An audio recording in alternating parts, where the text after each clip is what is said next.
Well, hi guys, it's that time. It's our Bible teaching snippet of the day. Well, today I want to pick up on our subject of suicide.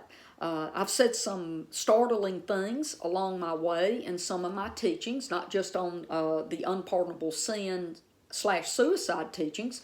And I know I challenge a lot of people with what they think that they understand and what they think the Bible teaches, because maybe that's what they've heard or what they've been taught, okay? So let me stop here before I go into this teaching today. I want to make sure that I say this, okay?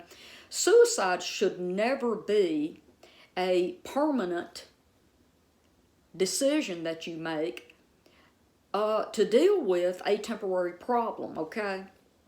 I know that some of you who have listened to me for 3 years or so, I gave my testimony once about me trying to commit suicide. I had lived a very broken childhood, suffering a lot of abuses, things that went on in families. And look, my family's no different than other people, okay?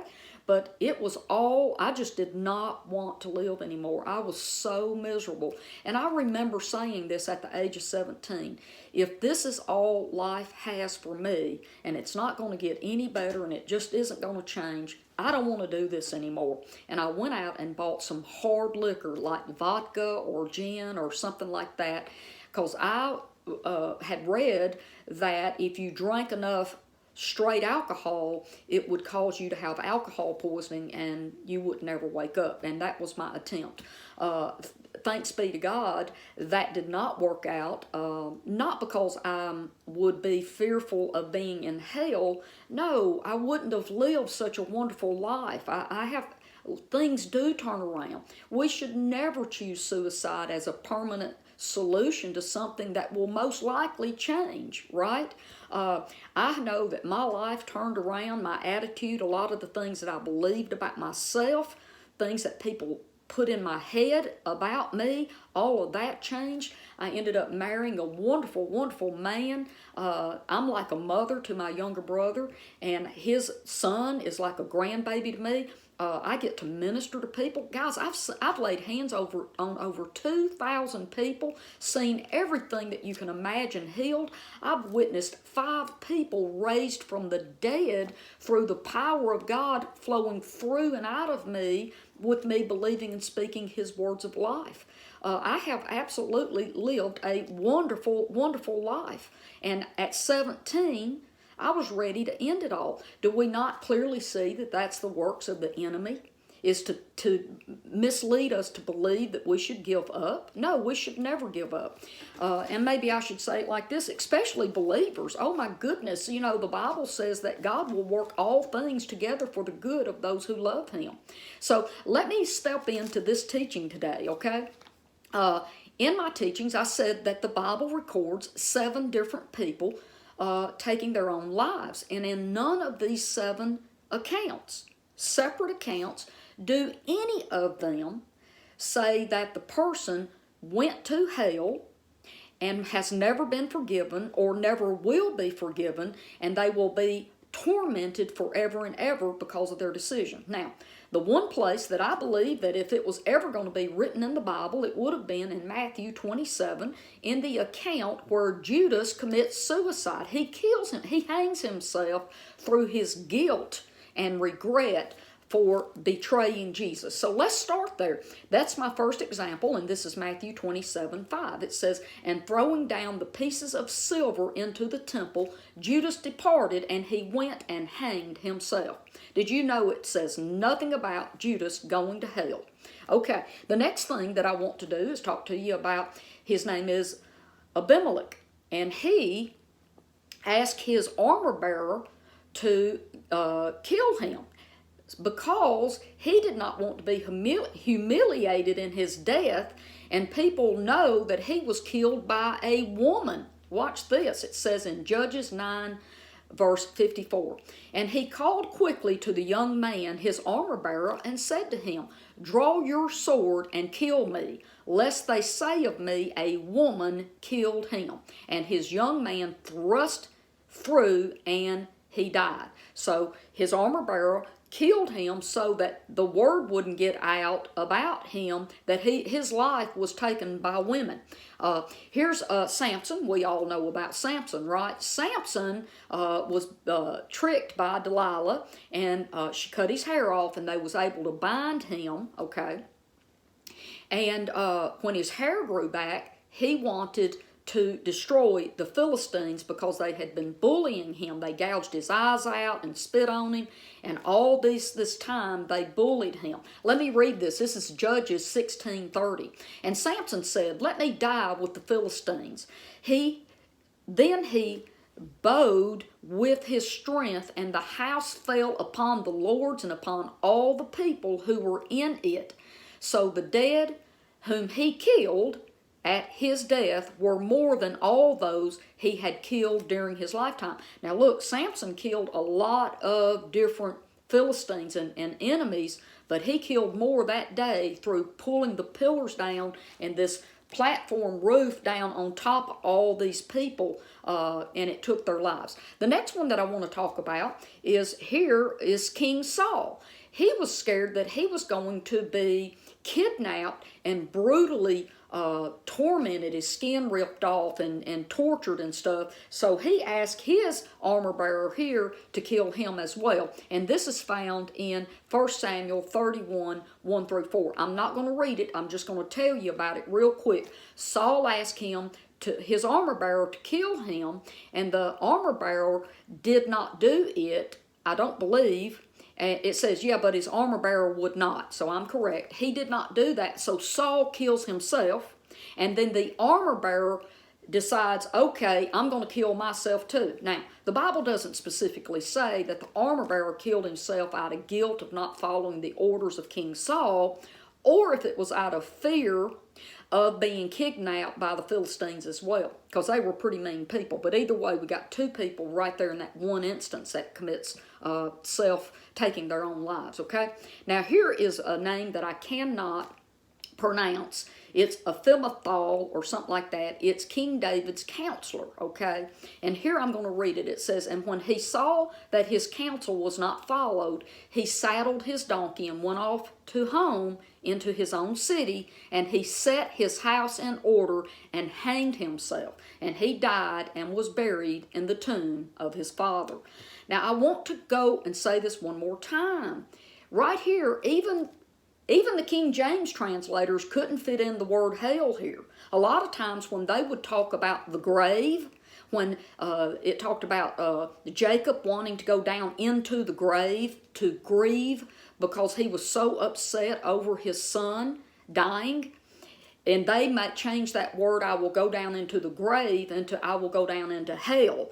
And right here, they didn't even put this in, and he died and was buried in hell, but at least they didn't do that. But we just simply do not see proof in Scripture that people who make the bad decision to end their lives go to hell and are punished forever for that decision.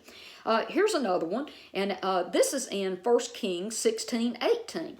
"And when Zimri saw the city was taken, he went into the citadel," or the house of the king, "and burned the king's house over him with fire, and he died." Okay? Now, so there's our examples of people determining to take their own lives. I'd like to add this in too, and this isn't necessarily recorded in our Bibles, but Josephus and other historians record different Christian people, individuals, as well as groups of people who determined to kill themselves instead of being captured or tortured. The women would commit suicide or take their own lives to keep from being raped, so they would kill themselves instead. So I suppose the next thing that I want to do, and I am going to go long today, by the way, I'm going to use up my entire 15 minutes because I want to try to move through this as quickly and move on to some other subjects. But today I want to talk to you about the fact that, a lot of times people are mistaught that once someone lives here in the earth, if they do not become a Christian or they don't get saved, they have no opportunity. And I'd like to talk about that just a little bit. Uh, I want to read John chapter 5, verse 25 through 29. And I speak, this is Jesus talking, and I speak an eternal truth. Soon the dead will hear the voice of the Son of God, and those who listen will rise to life. For the Father has given the Son the power to impart life, even as the Father imparts life. The Father has transferred to the Son the authority to judge because he is the Son of Man. So don't be amazed when I tell you these things, for there is a day coming when all who have ever died will hear my voice, calling them back to life, and they shall come out. Those who have practiced doing good will come out to the resurrection of new life, and those who have done evil will be raised to life for judgment, raised to face their sentence. Now, I can teach a little deeper on that. That is not saying they're going to be raised back to life so God can put them in a lake of fire to burn them forever and ever to get even with them. That's another teaching, and I do need to teach on that. Okay? There is a resurrection of the dead, and there is a judgment. But what we've been taught is incorrect. Okay, Hebrews chapter 2, verse 14. And since therefore children share in flesh and blood, in the physical nature of human beings, he himself, Jesus, in a similar manner, took on the nature by going through death, that he might bring to naught and make of no effect to him who had the power of death, that is the devil, and also that he might deliver, that's Jesus, and completely set free all those through the haunting fear of death, who were held in bondage throughout the whole course of their lives. Now, that was a little bit wordy, but let me tell you what it says. It says that Jesus came to be a man so he could die as a man, so that he could take the power of death and bring it to nothing and take the power of death from the devil, because he had the power of death over human beings, and Jesus took that away from him so that he could set us free from death, from the bondage of death. Let me keep reading here. Romans 14:9. The reason Christ died, did you hear that? The reason Christ died and rose from the dead to live again was so he would be Lord over both the dead and the living. Wow. And here we go. 1 Peter 3:18. I said that I believe that every person will see Jesus face to face and they will be told truth. Watch this. 1 Peter 3:18. Christ himself suffered for sins once for all. He was not guilty, but he suffered for those who are guilty, the righteous for the unrighteous, to bring you to God. His body was killed, but he was made alive in the Spirit. And in the Spirit, Jesus went and preached to the spirits who were held in prison, those who long ago refused to obey God.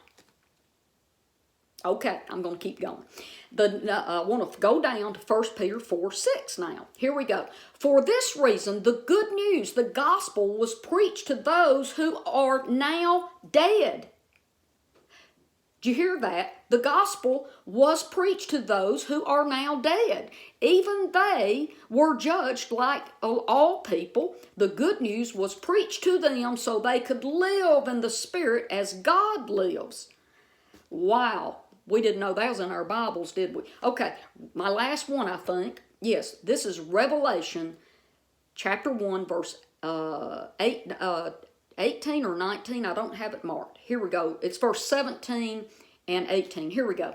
When my eyes took in this sight, I fell at his feet like a dead man. And then he placed his right hand upon me and said, do not be afraid. I am the first and the last. I am the Alpha and the Omega. I am the living one.